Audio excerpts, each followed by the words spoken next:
पासून धन्यवाद देतो की आपण सगळेजण शॉर्ट नोटीसवर इथं आला. मला बोलवण्यामागे एकच कारण आहे की आदरणीय अजितदादा 21 तारखेला जनसन्मान यात्रेच्या निमित्ताने चिपळूण संगमेश्वर मतदारसंघाच्या दौऱ्याला येत आहेत. साधारणपणे हा दौरा 3 वाजता ते सावर्ड्याच्या ठिकाणी हेलिकॉप्टरने लँड होतील. सावर्ड्यातून आल्यानंतर जिथे 2-3 ठिकाणी स्वागत करत करत आम्ही बहादूर शेख वर डॉक्टर बाबासाहेब आंबेडकरांना स्मरण करून त्यांच्या तिथे पुष्पहार अर्पण करून तिथून बाईक रॅलीने सभा आपली इंदिरा गांधी सांस्कृतिक केंद्राच्या समोर आहे तिथे येण्याकडे सुरुवात होईल. बाईकची रॅली असेल. त्या माध्यमातून तिथं आल्यानंतर पहिल्यांदा छत्रपती शिवाजी महाराजांना पुष्पहार जे आपण नव्याने आता स्मारक बनवलंय त्याची पाहणी देखील करतील आणि ते बघितल्यानंतर जसा वेळ तिथे पुढे देवळात जाऊन आपल्याला सभेस्थानी येतील आणि ते साधारण 1.5 तासाची सभा होईल. 6 वाजेपर्यंत तिथं सभेचं स्थानी असतील. त्याच्यानंतर महाविकास आघाडीच्या महायुतीच्या माध्यमातून तिथे काही लोकांना भेटीगाठी त्या संबंधी चर्चा आणि या सगळ्या होतील. जाता सागरला नाना साहेबांच्या तिथे देखील जाणार आहेत. प्रेसवर मॅडमना भेटतील.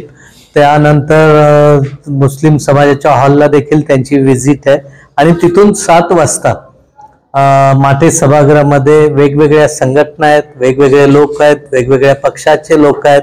त्याचबरोबर शेतकरी आहेत, आंबा बागायतदार असतील, काजू बागायतदार असतील, काजू प्रोसेसिंगशी निगडीत असेल. काही संघटनाने आमच्याकडे सांगितले की आम्हालाही थोडा वेळ हवा. त्यामध्ये नमनचे कलाकार आहेत त्यांचं एक शिष्टमंडळ येणार आहे आणि इथं असलेले डॉक्टर असतील, वकील असतील किंवा ज्यांना त्यांच्याशी निगडीत जे काम आहे. मग आपल्या त्यामध्ये आपली संघर्ष समिती असेल किंवा ग्लोबल कोकणच्या माध्यमातून असेल किंवा जे लोकांना व्यापारी संघटना असेल ज्यांना भेटायचं असेल, ज्यांना शासनाच्या माध्यमातून काही कामं असतील किंवा अन्य काही असतील त्या संबंधित सगळ्यांना दादा तिथे भेटणार आहेत. त्याचबरोबर महायुतीचे जे पदाधिकारी आहेत त्यांना देखील भेटीसाठी त्यांनी तिथे वेळ दिलेला आहे आणि मुक्काम रात्रीचा करून सकाळी ते परत तिथून त्यांच्या पुढच्या नियोजित दौऱ्यासाठी जाणार. सत्तेची गरज आहे या मुद्द्यावरती दादांकडे गेला पण गेल्या 1.5 वर्षभरात तुम्ही समाधानी आहात का?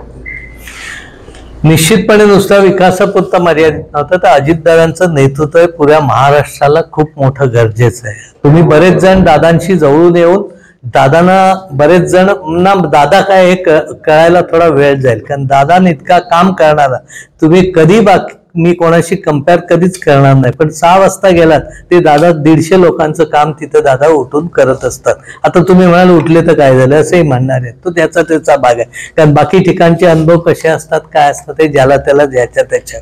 दादा सारखा काम करणारा माणूस ज्याच्या सानिध्यात दादा येतील त्यालाच ते कळतं. काही फक्त एखाद्या वाक्याचा कुठेतरी तो दाखवून त्याच्याबद्दलची प्रतिमा केली जाते. दादा काम करणारा माणूस आहे. दादांचे माझे पण वैयक्तिक खूप मोठे त्या संबंधी होते. मला ज्यावेळी गरज लागली त्यावेळी माझ्या पाठीशी कामाच्या रूपाने राहिल्यामुळे दादांबरोबर विकास काम आणि दादांना त्यावेळीची साथ देणं हे माझं त्यावेळी एकदा ठरल्यानंतर त्या निर्णयात काय बदल करण्याचा प्रश्न.